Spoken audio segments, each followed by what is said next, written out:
Good evening in Europe and Africa. Good afternoon in North and South America. And good morning to those of you who might be tuning in from Asia. We do have waterkeepers all over the world. We're reporting to you directly from COP26.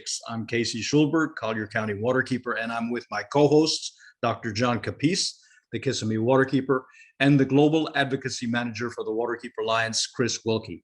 Chris has been at it all day, and we will talk about his important actions of today in just a little bit. But first, I want to talk to you about an announcement made today by the Climate Action Tracker that pokes holes in the rosy projections we've been hearing all week in Glasgow.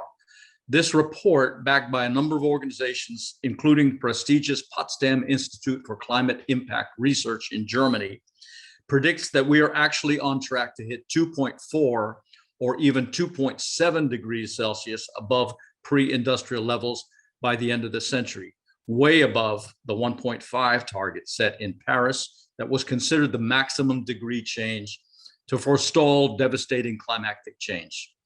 Remember, we are currently at 1 or 1.2 degrees Celsius above pre-industrial temperatures, and we're already seeing major upheaval in our weather patterns, sea level rise, catastrophic flooding, wildfires, the beginning of climate-induced migration, and climate refugees.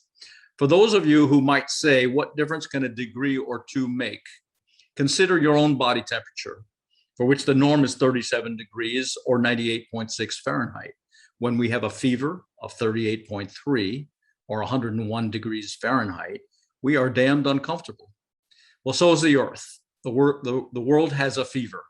Even minor degree changes have profound effects on biodiversity, storm and weather systems, sustainable agriculture, and even societal viability. The reason the climate tracker is delivering this sobering news is that they are now tracking actual implemented policies by nations around the world, not stated targets. Many nations are recalibrating their targets, setting their thresholds further into the future, or simply not meeting their previously announced targets or aims. So when governments' actual policies rather than pledges are analyzed, according to this study, the world's projected warming is heading to 2.7 degrees Celsius by 2100. To see what effect these degree changes might have on our biosphere, I checked in on the Climate Change Special Report on Global Warming, prepared by the Intergovernmental Panel on 1.5 degrees Celsius. The report was prepared by 91 authors, reviewed by 40 editors from 50 countries, along with 133 contributing authors, and there's even more references. Enough said, it's probably reliable information. It was also they also pulled NASA modeling into this report. At 2 degrees Celsius warming, the deadly heat waves we saw in India and Pakistan in 2005 may occur annually. At 1.5 to 2 degrees Celsius, we will see a reduction of rainforest biomass and will increase deforestation and fire and wildfires. Trees at the southern boundaries of boreal forests will die. 1.5 to 2 degrees Celsius would cause instabilities in the Antarctic ice sheet or the irreversible loss of the Greenland ice sheet that could lead to multi-year, greater than 6-foot sea level rise over a timescale of hundreds to thousands of years. At 1.5 degrees Celsius, ocean warming, acidification, and more intense storms will cause coral reefs to decline by 70 to 90%, becoming all but non-existent if we hit 2 degrees warming. At 2 degrees, cities will experience the worst impacts of heat waves due to urban heat island effect, which keeps them warmer than surrounding rural areas. Projected food availability will be in jeopardy at 2 degrees Celsius, especially in Southern Africa, the Mediterranean, the Sahel, Central Europe, and the Amazon. In the United States, economic damages for climate change are projected to be large, with one 2017 study concluding that the United States could lose 2.3% of its gross domestic product for each degree Celsius increase in global warming. So last night, I asked my cohorts, my friends, Chris and John, where they stood on the optimist-pessimist spectrum. Gents, given what I've just been explaining, do you want to revisit those opinions? Where do you stand on the scale of optimism versus pessimism? Chris? Well, maybe we should just convert it to Fahrenheit, and that'll get people more excited because it's almost 5 degrees now. The fact that we're talking in centigrade, maybe that is causing people to relax too much. Optimism and pessimism. Well, true healing starts with accepting the truth. So if this report today is one step further towards understanding and accepting the truth of what's going on, then we can more precisely chart a course. So I guess I'm still on the optimism continuum with a few more doses of healthy cynicism, but I also feel the energy of the climate movement building. Glasgow is, and I think we referred to as a movement building event. Who knows if our policies will really see a course correction coming out of here. It doesn't look like it at this point, but I think the movement is stronger. We've been 2 years without a COP. So now we're having COPs again. And a lot of people came here to just stand on the outside of the gates and tell people to do their job and get this done. And that is palpable, and that's energizing. So I'm still in the optimism camp. Yeah, we were 2 years out of COVID, out of the COP, and COVID gave us a little break. Actually, carbon emissions dropped for the first time last year. Mm-hmm. So that might have given us a pause, might help a little bit. We also were completely absent from leadership in climate change issues for 4 years under the prior administration. So we lost a lot of time, which we got to scramble to make up now. John, you have any thoughts you want to weigh in on this? Well, you ask about optimism, pessimism, and as if it's news where we're at and where we're headed.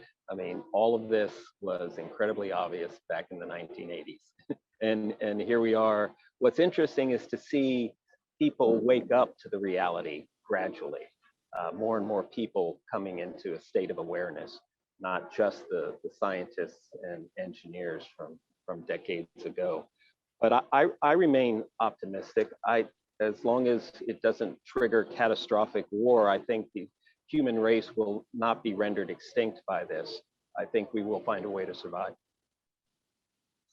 Well, I'm with you, John. I hope that will be the case. I think there is a kind of a coagulation of energy around this issue. I do feel it. Kind of propelled by young people, but some really smart people at the top as well, and all kinds of people in the middle, NGOs, the Waterkeeper Alliance, among many others, battling every day and resetting the site. So I'm in that camp as well. So while we careen toward an unknown and uncertain future, some of us are taking action. We're going to highlight 2 such individuals doing just that. First, we want to share a little video with one of our colleagues, the West Virginia Waterkeeper, who's head of the West Virginia Rivers Coalition. And she did a lovely event about a week ago that we want to just show for you. This rally is hosted by the West Virginia Climate Alliance. We are so glad you joined us this afternoon on this dreary afternoon. Tell me what's with all the hate, hey, hey, why can't we all be feeling great, hey, hey, why can't we learn from our mistakes, hey, hey. It really has dawned on me how historical this moment is, and the fact that we are all standing together, really guiding history. I'm here today to support climate action and to hopefully send a good message to Senator Manchin to get him to vote for policies that would benefit West Virginia. Don't make it so! This is about our future here. I feel like a lot of the energy sector regarding coal has been on the backs of West Virginians, and we're dead last in so many things. We need better infrastructure, we need jobs, we need our young people to stay here, and I want to stay here. My friends want to stay here, but without solid climate policies and without better opportunities, we won't have that. We need this current bill, this current Build Back Better bill, to pass the Senate with the climate provisions intact. And we need every single Democratic senator, including you, Joe Manchin, voting for it. Yeah, 5 years ago, I didn't really understand climate change. I thought that if it existed, then it was probably, going to be the natural progression of things. And, a couple of my friends educated me on how corporations and policy influence pollution and influence this progression of climate change, and how we as people have directly accelerated it at an alarming rate. We want climate action. Come on, Joe, make it so. In times of decisive action as this, cowardness asks, is it safe? Vanity asks, is it popular? Politics asks, is it expedient? But conscience asks, is it right? The climate's getting warmer, and that has a lot of terrible effects. It changes the weather, and that contributes to increased flooding here in West Virginia and a whole bunch of other deadly effects around the world. So that's going to affect everyone, whether you believe in it or not. It's going to do an incredible amount of damage to West Virginia, communities around the globe, and we're asking for our elected leaders to change the politics, to change the options that we have so that everyone can live a cleaner and healthier lifestyle. Hey Joe, it's getting warm. Hurricanes, floods, and fires are blazing. I think a lot of the issues that people are concerned about are all kind of interrelated. If you're worried about the economy or you're worried about inequality, all of that is going to be impacted by changing patterns of weather and these climate impacts that are going to fall harder on vulnerable communities.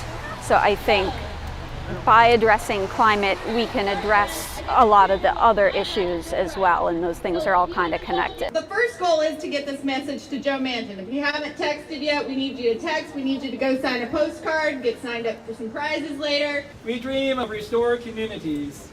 We dream of employment with a living wage. We dream of healthy children with bright futures.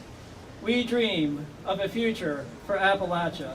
I grew up in West Virginia. It wasn't uncommon for us kids in the neighborhood to go down and, play in the local stream, climb the hills. So I think, like all West Virginians, I have a very intimate connection with the land, with the hills, and, I really care about West Virginia and the earth in general. Addressing climate change is also an economic opportunity because it will create a lot of new jobs. It will create new areas of the economy that will thrive. So this is a win-win situation. It's not like we have to fall on our sword to fix the climate. That helping to address climate change will help our economy, will help people that are struggling to find work. And so we think it's a win-win. If you have reached this message during this time, all lines are currently busy. Please leave your name, address, phone number, and a brief message, and a member of my staff will return your call as soon as possible. Thank you. We want climate action. Come on, Joe, make it so. Good job, everyone.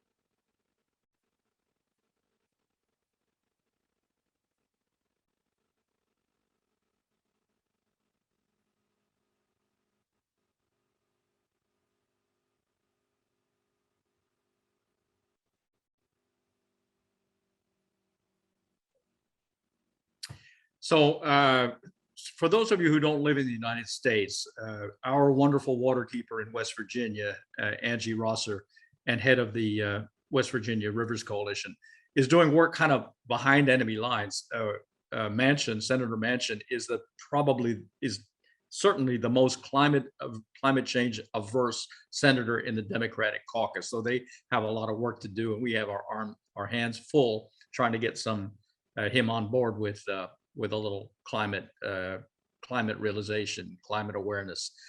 So Angie's doing a great job in West Virginia, but right here at home with us at COP, Chris Wilke, who is the Global Advocacy Manager for the Waterkeeper Alliance, had a big day today, and we want to hear from him how that went. Chris, tell us what you did today. It sounded amazing. Well, I started off by moving. So I want you guys all to have a new backdrop. The flat I had booked was only good through this morning, so I had to hop a train and make it out to Bear's Den, which is on the outskirts of Glasgow, and then another 20-30 minute walk back to the train station to catch the train into. So my day started off with some brisk exercise, but then it really heated up. This was our big day today. We've been working with this Rivers for Climate Coalition for about the last 4 months or so. We have NGOs from around the world. We have indigenous activists that have been consulting with us all along and have actually come here to Glasgow from Chile, Bolivia, California, and Manitoba. And we announced in September that we had finalized a Rivers for Climate declaration, and it was addressed to Alex Sharma and all the parties of the COP. We added a few names since then, and we decided to deliver it at the COP. And so that's what we did today. The actual official entry of it is done online, but that seemed all these people traveling all this way so unceremonious for one person to hit send.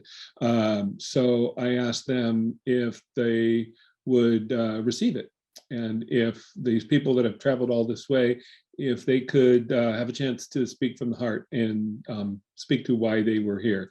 I don't think it was a particularly high-level official that received it for us, but Ms. Megumi Endo, a program officer for global climate action with the United Nations Secretariat for the Conference of the Parties.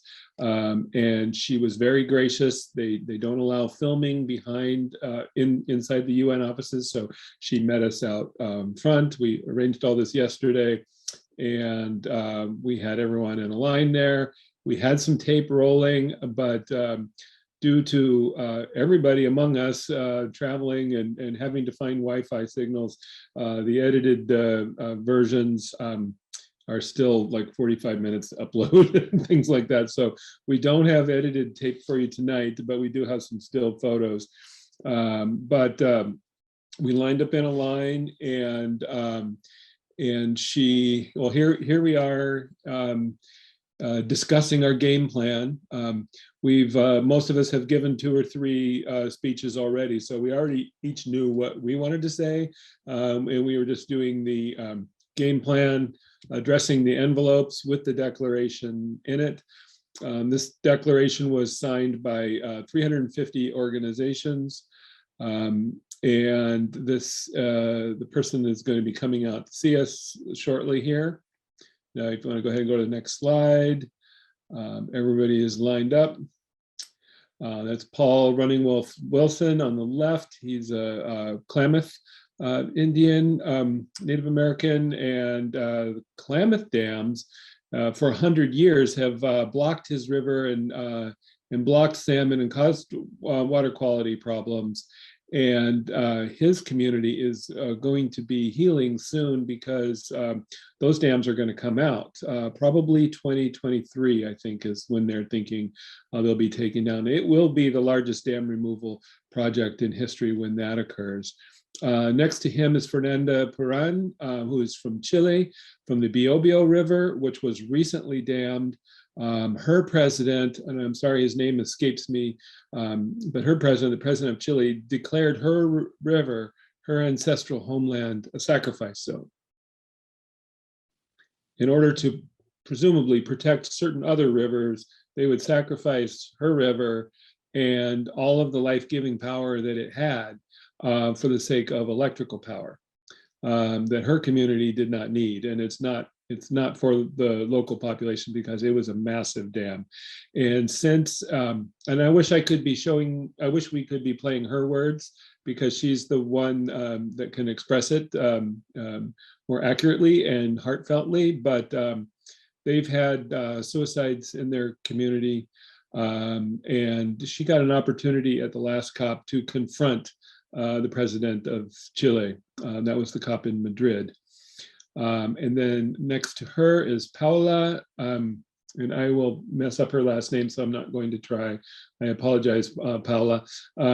She is from Bolivia, and she is also a river activist. All three of these youth were trained by our partner organization, Rios to Rivers, which travels between North America and South America, connecting youth, teaching them river skills, and also connecting them with advocacy opportunities. And it is just, it's an incredible program they have, and I feel very lucky to be associated with it through our partnership.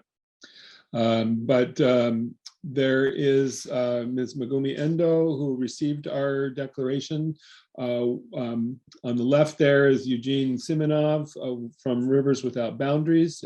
He's from Russia, and he's an expert on the biodiversity loss and the impacts of dams, particularly in Europe and Asia. But he knows a lot about it, the topic in general. So everybody lined up there had a chance to speak. We will probably get to a picture of our Grand River Keeper, Roberta Benefiel. That's the UN. There's Roberta there on the right. Roberta is on the Grand River in Labrador. It's on the maps as Churchill River, but they're using the name Grand River because the Native American First Nations word means Grand River. And so that is how they refer to it. They are the unfortunate recipient of 2 mega dams, and with a third one on the way. So it's the Upper Churchill Dam, the Muskrat Falls Dam, which was just built and the reservoir is filling now. And then the new one that is proposed, which we hope there's still a chance to fight, is Gull Island. And Roberta brings a very interesting point to this. People think about dams in terms of blocking fish passage. That's easy to understand. Perhaps low oxygen levels. If you're really smart, you may know there's methane emissions. But what you may not know is that the dams in Roberta's area release mercury.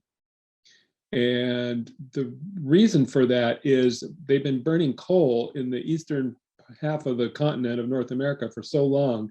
You may remember before all the scrubbers went in and the stacks, there was a lot of talk in the 70s and 80s about acid rain and the pollution raining down on eastern North America. Well, that was also raining mercury and other toxic pollutants.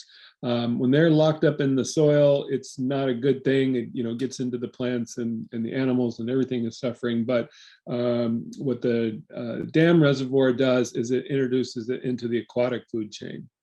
And through the algae that grows in the lake, it converts mercury, which is a toxic heavy metal, into methyl mercury, which is the one that is really harmful for living things. And that makes it more bioavailable. So when you see the mercury warnings on fish consumption for tuna and things like that, that's methyl mercury. And that is basically higher levels of methyl mercury is what their community can expect. So that's a little bit of Roberta's story. If we can get these videos edited, we would love to be able to play them for you tomorrow. But it was a very heartfelt moment. This is Fiona Labar.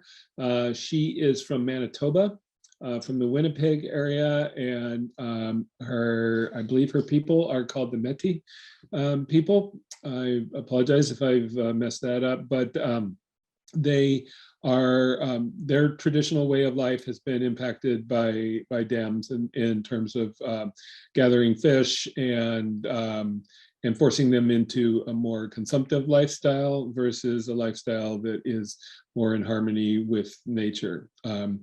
And I don't know if we have a photo of Paul or not. We showed him earlier. Paul Wilson brought up an excellent comment, both in a presentation he made yesterday and at this moment, is that 80% of the world's remaining biodiversity is on land stewarded by indigenous peoples. And if we go on a dam building spree, and the International Hydropower Association tells us we need, there's Paul Wilson right there.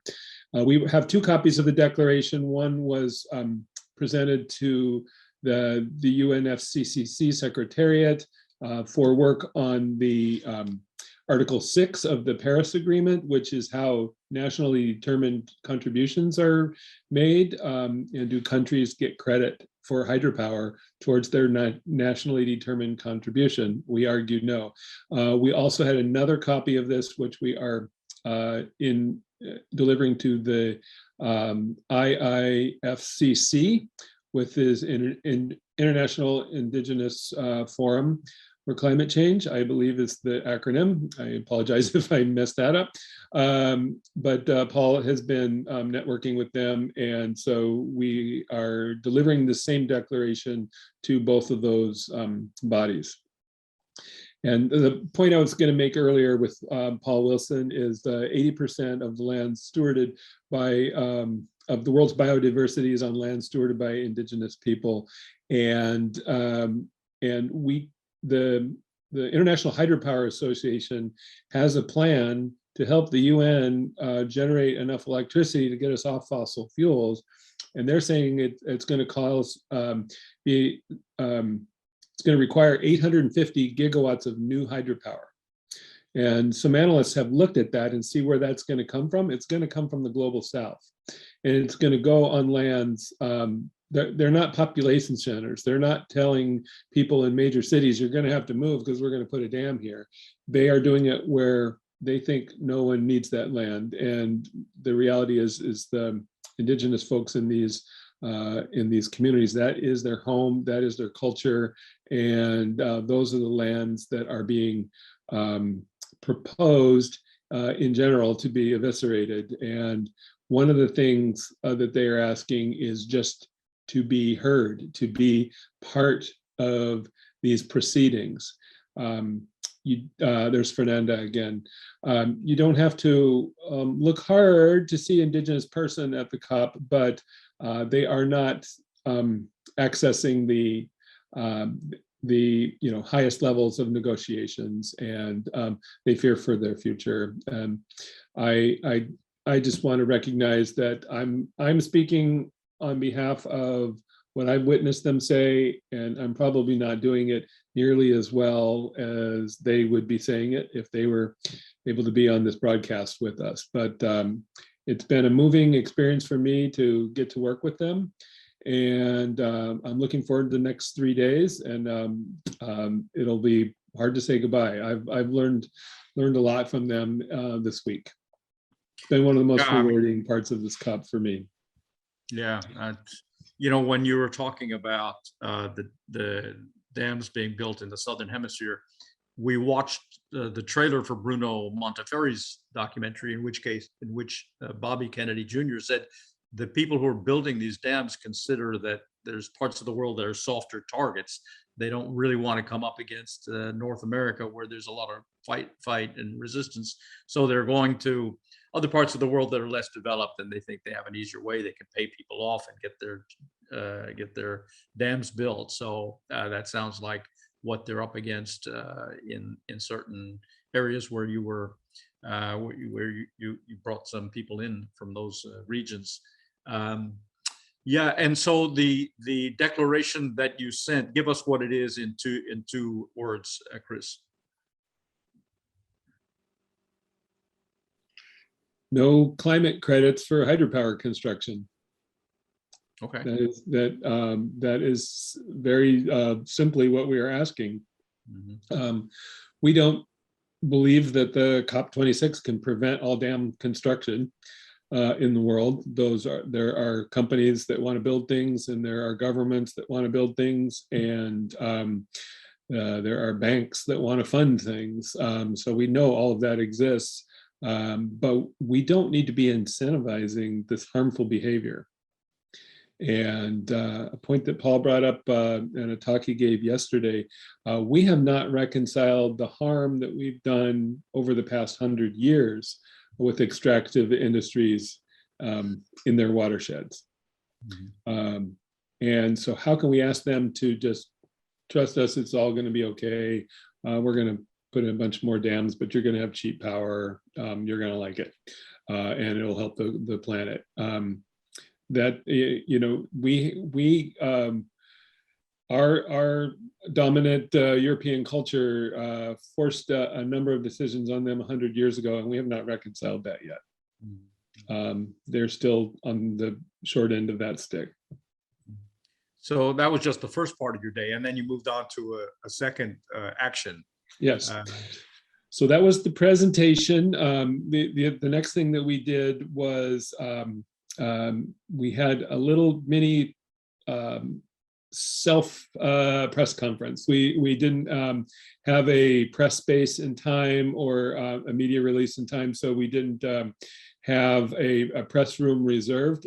So we did our own press conference in the action zone, which is really kind of a fun place. It's this is where you see a lot of conversations happening.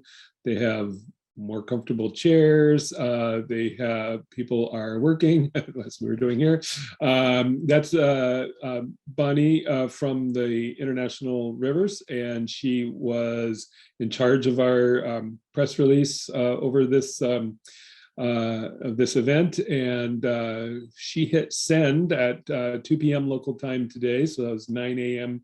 Eastern time on the press release of our delivery of the declaration. And we had a press conference with a few cameras there, but and we basically covered some of the same topics we did at the presentation, but we gave people a chance to speak in a little more relaxed fashion about what it actually meant to them. There's Roberta, our Grand River Keeper, and that's Thilo, who is with the German organization Gegenströmung, which means countercurrent. And they work a lot in the Amazon, helping indigenous people with their dam fights. And it just was such a nice space in there. I was glad we were able to make use of it. And if nothing else, we'll have a good YouTube video to put together. And that's Weston Boyles. He is the founder of Rios to Rivers, and is really he is the founder. He's the one that put together this program to unite youth from around the world to learn from each other on river skills, life skills, and also advocacy to fight for free-flowing rivers. And this was me playing Casey Schulberg. So I'm sad you didn't get to see it yet. Hopefully we can roll it tomorrow. But I was trying to ask those leading questions to get them to talk and speak from the heart. That's great, Chris. Yeah. So yeah, we should be able to get those videos prepared for tomorrow's show. I look forward to seeing them. And then you had yet another action today, right? Yes, the day was not done.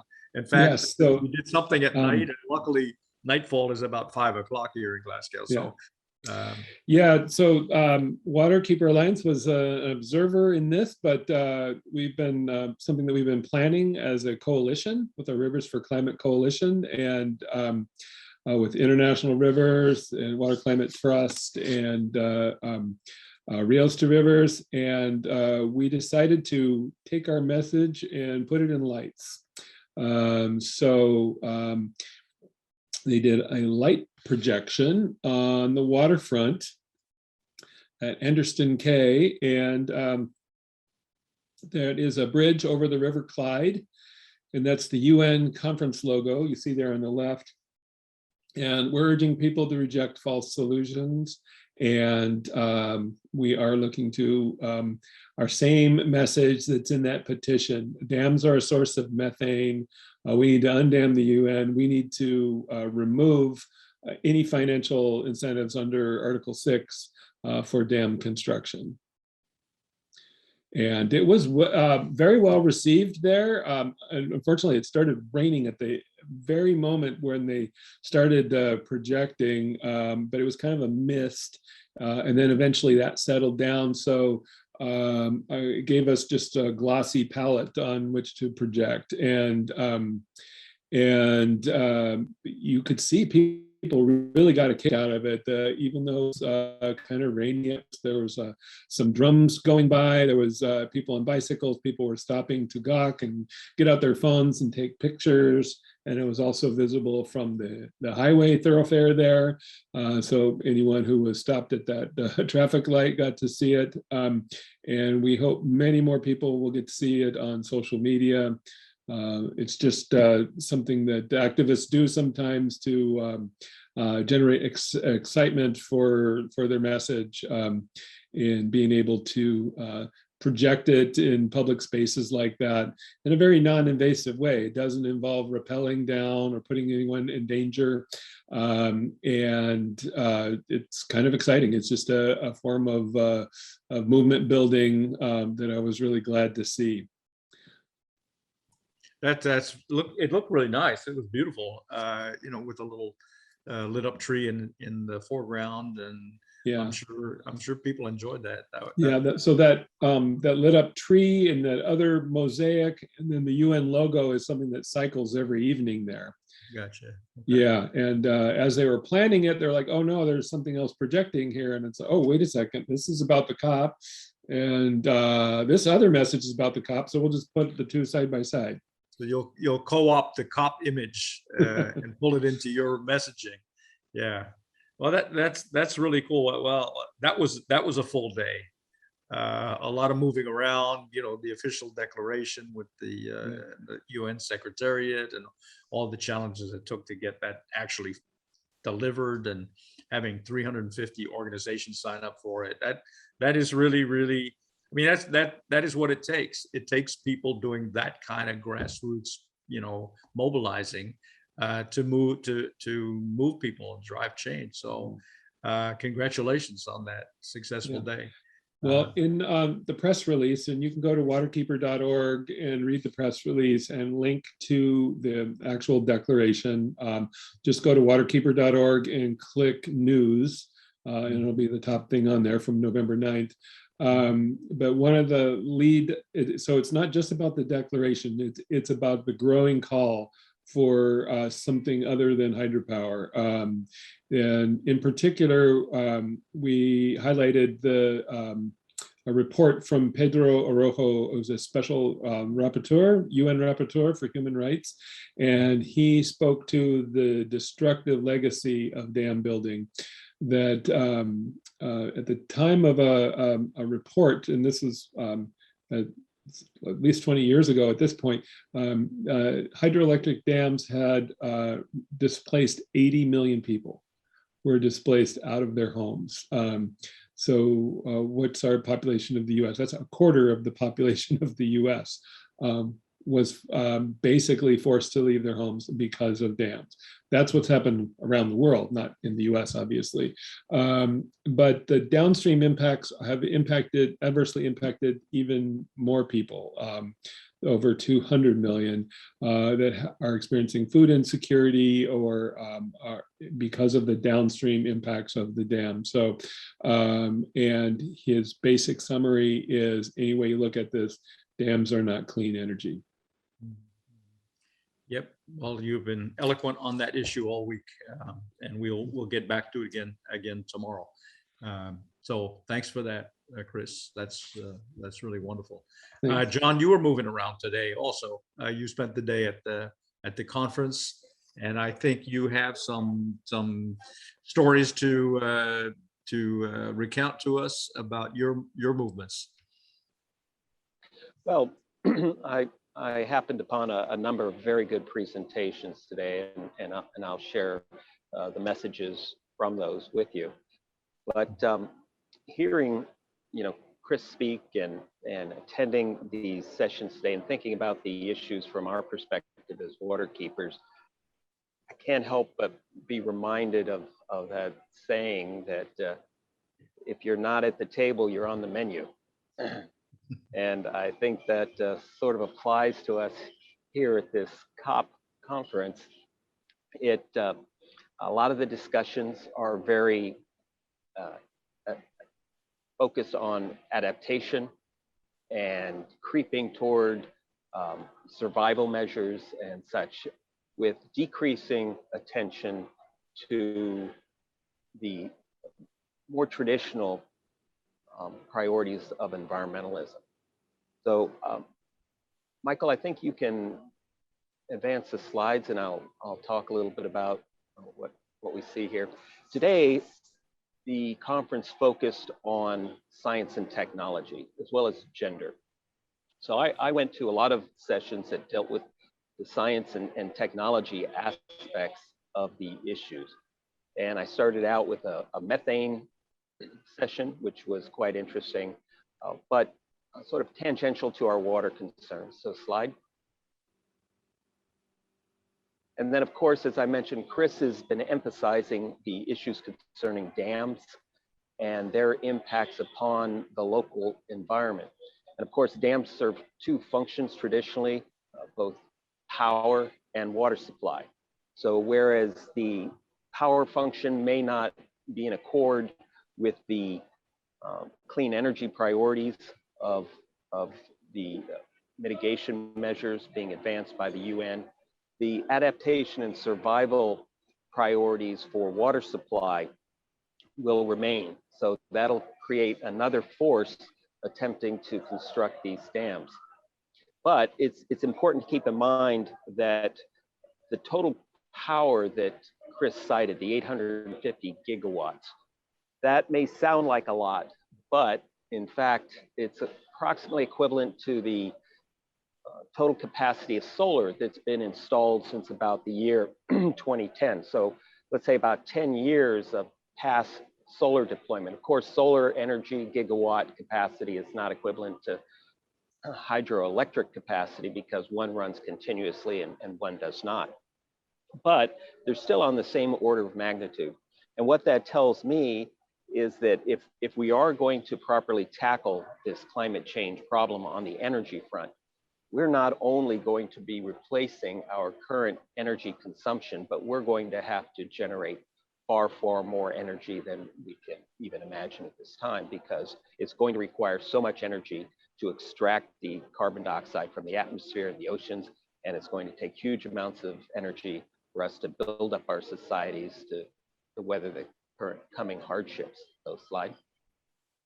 So I guess what I'm saying is that if we are successful in tackling the climate change challenges based upon our energy productions, it means we will have generated huge amounts of energy such that the energy generating capacity of those 850 gigawatts is largely going to become incidental, because the other forms of energy production that we will have had to have developed will so greatly exceed that 850 gigawatts. Similarly, if we've achieved that energy production capacity, we will be able to generate the water supply we seek, except in certain areas. Any area that has access to low quality water, simply converting it into high quality water suitable for domestic use or for agricultural use is simply a function of applying enough energy to the process to clean it up. So if we successfully achieve our goals on climate change, we will be generating enough energy to replace the hydroelectric demands cited, as well as address, in almost all cases, the water supply needs. So here's an example of one of the sessions I happened upon in the Russia Pavilion. So every once in a while, I'll just walk by the Russia Pavilion and see what's going on there. And invariably, it seems like they're talking about nuclear energy. So the Russians are very clearly focused on replacing the fossil fuels. they were also talking about wind and others. This was a gathering of bankers, and they were talking about how much funding they can generate to begin to develop these industries within Russia. Slide. Then I went over to Morocco, and they were talking about agricultural survival in the context of climate change. So this is another example of where environmental issues are again going to be subordinate to survival issues, food and water. And as Chris pointed out, often politicians will say, well, the environment in this particular area has to be sacrificed for whatever priorities. Traditionally, they've been willing to sacrifice the environment for simple profits and economic growth. Now they're going to have an even stronger excuse in that they're going to be able to cite it's a survival imperative. Now, we're going to have to deal with this reality, this pushback, and begin to evolve, I think, our messaging to combat that. And Chris articulates a very effective one by citing the methane generating byproducts of hydroelectric reservoirs. We're beginning to talk their language. We're beginning to cite concerns that figure into their calculus. And I think that's where we're going to have to go. So when it comes to our terrestrial ecosystems, I think it's going to be, we're going to have to use the carbon sequestration in the soil that's made possible by improved farming methods, as well as watershed management. Slides. And here's another example. I went over to the water pavilion, and again, they were talking about water, food, and climate change from a survival perspective. So again, not any consideration really given to the ecosystem or biodiversity.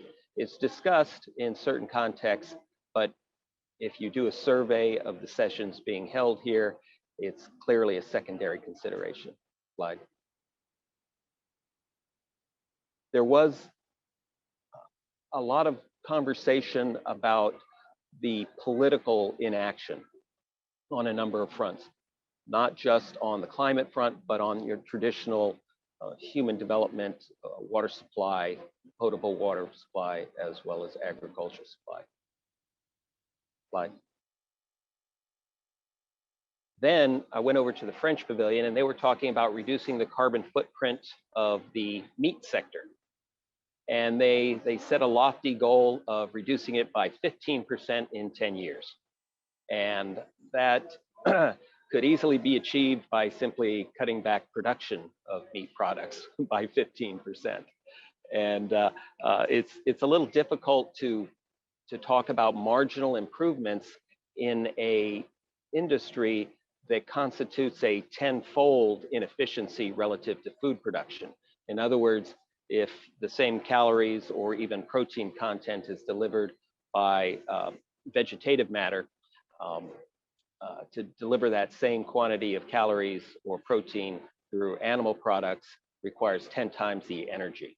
So reducing 15% in an industry that represents at least an order of magnitude greater problem than traditional agriculture, than plant-based agriculture, is something of a very modest ambition.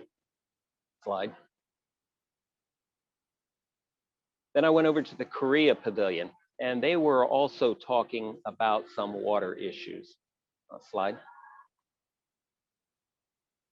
think the title of this was water purification. They were taking salt water and purifying it for domestic use. And similarly, they were looking at certain types of semi-permeable membrane technologies for cleaning water. So again, a basic human need for drinking water and irrigation, not much consideration for the environmental implications. Slide.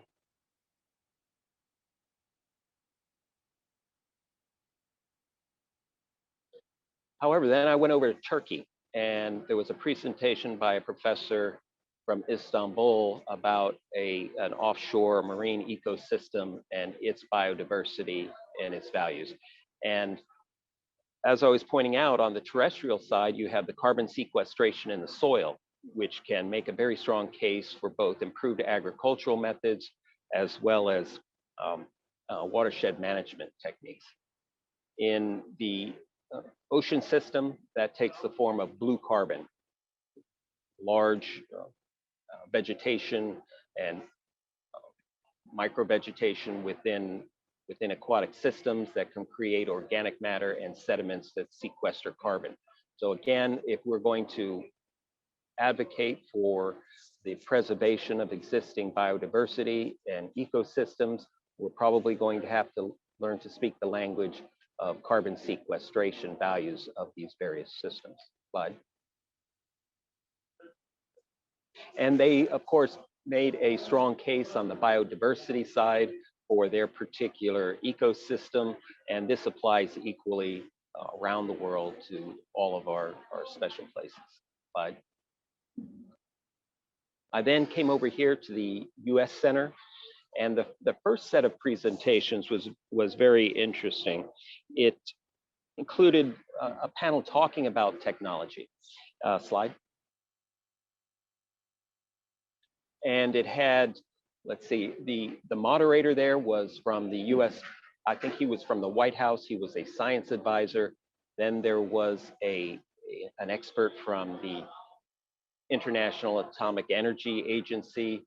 And then there was another individual from the Department of Energy, and so on down the line. Very, very capable set of panelists. And what they were saying, some of the comments they made, observations and priority statements, was that the goals that the United States has set out break down to like a 2030 goal and a 2050 goal for net carbon emissions. And they said that the 2030 goals have to rely upon existing technology that's not only been developed, but it's been commercialized and is ready for full deployment. They said, however, the 2050 goals are going to rely on technologies that are currently in development or testing. So they emphasize the need for research and development, something we discussed in last night's conversation. They stated that by 2030, we should have a policy of absolutely no new investment in fossil fuel, and this is coming from a federal agency, and that by 2035, only electric cars should be on the market in the United States. Then the Assistant Secretary of Energy talked about an Earth shot, kind of analogous to our moonshot effort. And they said, research is the key, and Department of Energy, their primary focus is research. They had achieved in their previous goal a 75% reduction in the cost of solar energy infrastructure by 2017. Now, it may be the case that the US Department of Energy is taking credit for some of the accomplishments made by Chinese production systems, but the fundamental technology that went into allowing the Chinese to drive down these costs through mass production were largely driven by US research and development. They said that the new Earthshot priorities for the US Department of Energy are first, hydrogen power. They see that as a clean way to move energy from its source to its point of consumption. The second priority is long-term or long-duration energy storage. And when they say long duration, they mean anything 10 hours or greater, something that gets you overnight from a renewable wind or solar supply. And then their third priority is carbon negative. And the carbon negative issue is made up of two components. One, the technology that will remove it from the atmosphere, and second, the energy that has to drive that system. So that requires progress on both fronts, both massive amounts of energy and then highly efficient mechanisms for extracting carbon dioxide from the atmosphere. Then there was a speaker from the European Union, and they focused more on building a society that works together to achieve a wide spectrum of climate change mitigation goals. So again, they said that the 2030 goal was 55% reduction in our fossil fuel consumption and to be completely neutral by 2050. Many people say that this won't do it, that we need to reach carbon neutral by 2040. Of course, when you look at the data, they say that we absolutely need to be there by 2030. So 2050 is still 20 years too late, but we'll see what can be achieved. The other thing they talked about was enhancing the sinks for carbon in our system. And that again goes to the blue carbon and goes to the soil carbon, the carbon farming and the other forms of carbon sequestration.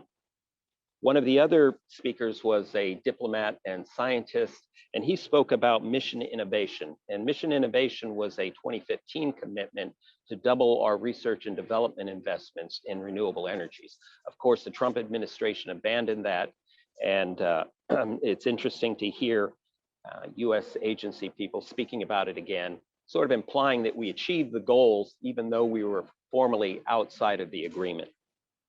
Another emphasis was on something they called the First Movers Coalition, which is a consortium of 34 companies that have committed to bring non-viable technologies to market. In other words, technologies that are still on the laboratory bench and have not been proven commercially viable yet. They have committed to drive these technologies into cost effectiveness for deployment throughout the economy. Now, the last speaker was also a science advisor with the White House. And she talked about the fact that we have 2/3 of the technology needed for the 2030 goals, but only 1/3 of the technologies needed for the 2050 goals. And she also talked about the need for science advisors. And this, I think, also applies to waterkeepers, because many of the people involved in Waterkeeper Alliance are either come from a science or a technical background, or have in effect become science literate in the process of doing their jobs.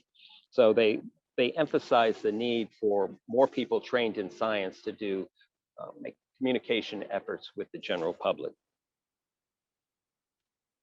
They also talked about artificial intelligence. They seem to believe that artificial intelligence would enable many more of these technologies to be deployed effectively throughout our economy.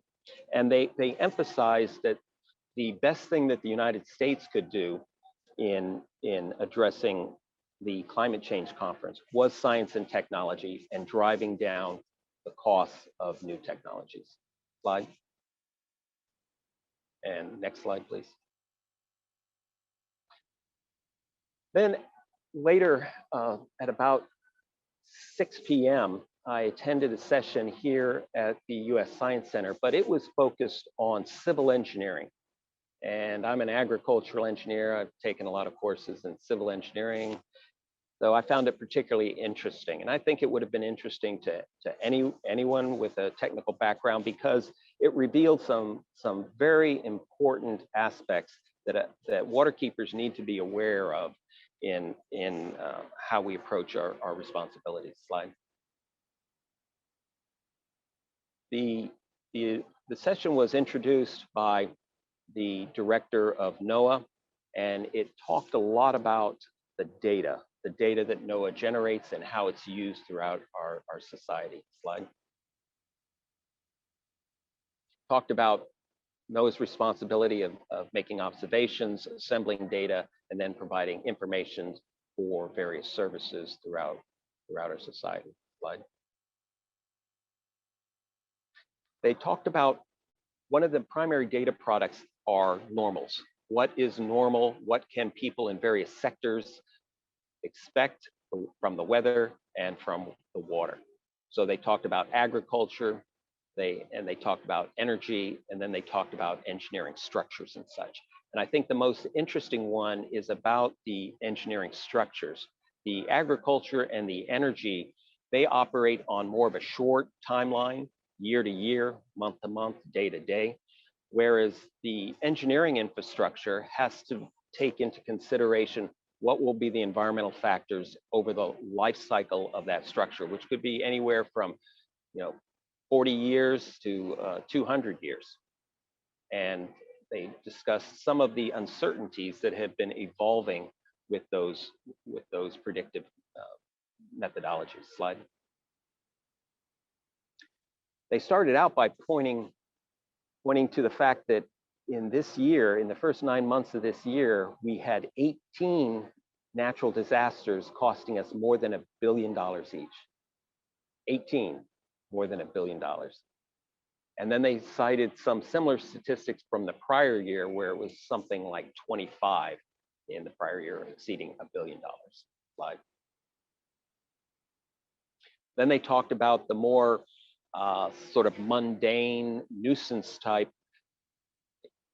effects of climate change due to rainfalls, due to water tables, due to coastal flooding, and how those also cost an enormous amount of money in the United States. Slide. Then they began to discuss the resiliency of our system. What they want to do is provide data that allows people to evolve our economy and our infrastructure to a more resilient status.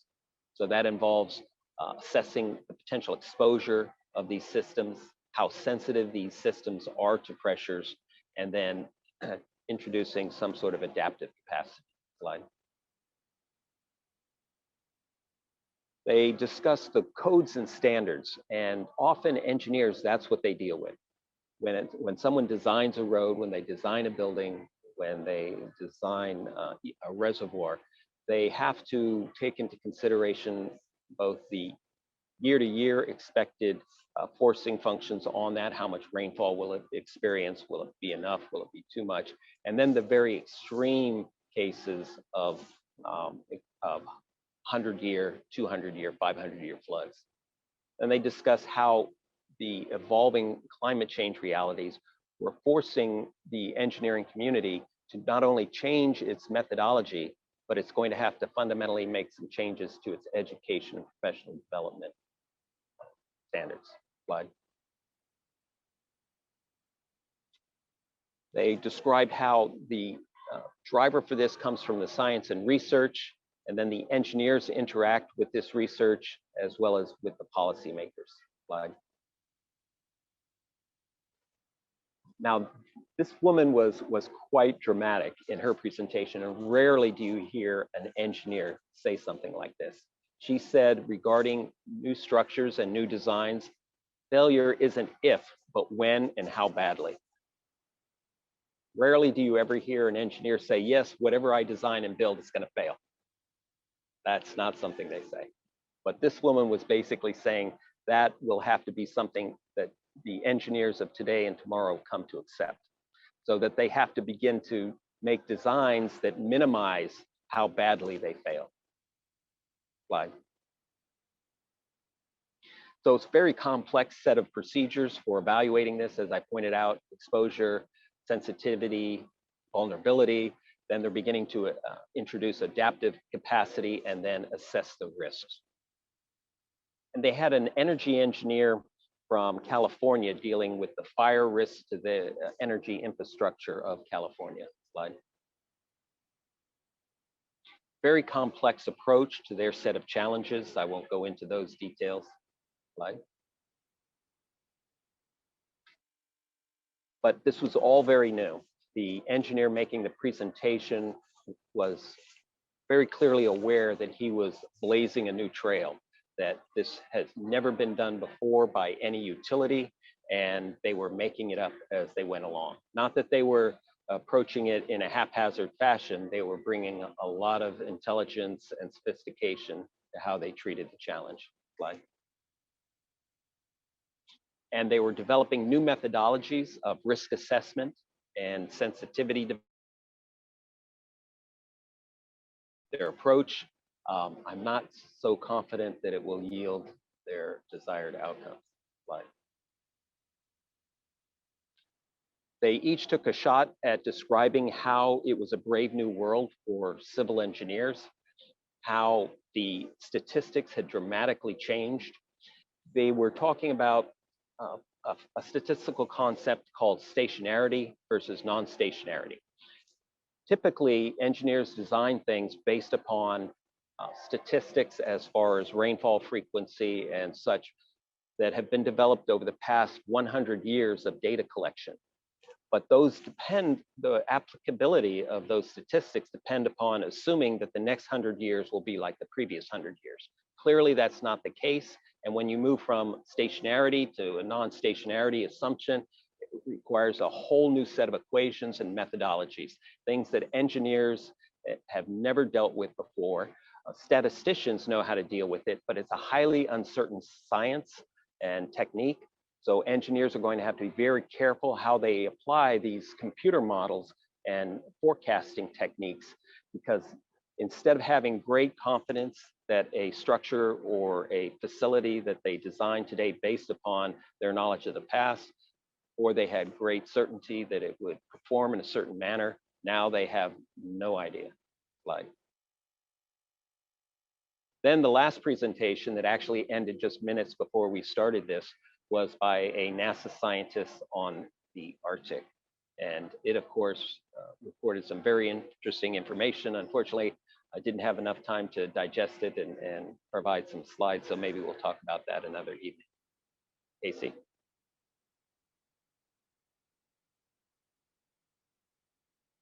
Well, hearing that analysis and that wonderful cavalcade of slides, I actually moved 2 degrees into the more optimistic category, because I could see the number of intelligent people tackling this problem. So that's encouraging. And I think there's a consensus within COP that we really have to dig in and start solving these problems. I think the next battle will be communications, because it's all well for us to be in this bubble where we see the urgency, but how about the general public? How do we get the word out? How do we inform people that are just on their way to work, and maybe bus drivers? How do we get them incentivized to help, at least to be aware of the problem and to be in the plus side instead of the neutral side? But that may be a discussion for tomorrow. We've gone a little bit over. Chris, do you have any parting comments before we break up? Just to pick up on the last topic that you just said, communication and information to the general public. One of the real things that we are facing is disinformation. So there's misinformation, which is wrong information that's out there, and there's disinformation, which is deliberate misinformation. And it's huge. Waterkeeper Alliance signed on to a document a week and a half ago or so, asking the social media companies, the giants, social media giants, to do something about climate disinformation. They reacted to, they correctly perceived the problem of misinformation and disinformation around COVID and how it really meant people's lives. Well, the same exact thing holds true for climate, and it's out there and it's big. Read the comment section on the next time you read a news article, and you will see they're out in force. What do we do about that? We've asked for help from the tech companies. We'll let you know if they respond. We obviously don't want to move to a censor state either, but that is a fringe of this that needs to be dealt with, in my view. That is horrendous. It's just despicable that people are purposely, whether for ideological reasons or for commercial reasons, a lot of these kind of hubs of disinformation are making money off it. So I agree, it has to be clamped down. It's really counterproductive. So that's good. Thank you. Thanks, Chris, for hearing about the declaration and your press conference, and we'll try to get the interviews out tomorrow. John, that was really a fascinating walk around. And we enjoyed hearing from the West Virginia Waterkeeper. So thanks, everybody. Thanks, everybody, for tuning in, and we will see you tomorrow at 3 o'clock Eastern time, 8 o'clock now in Glasgow. Thanks very much, folks.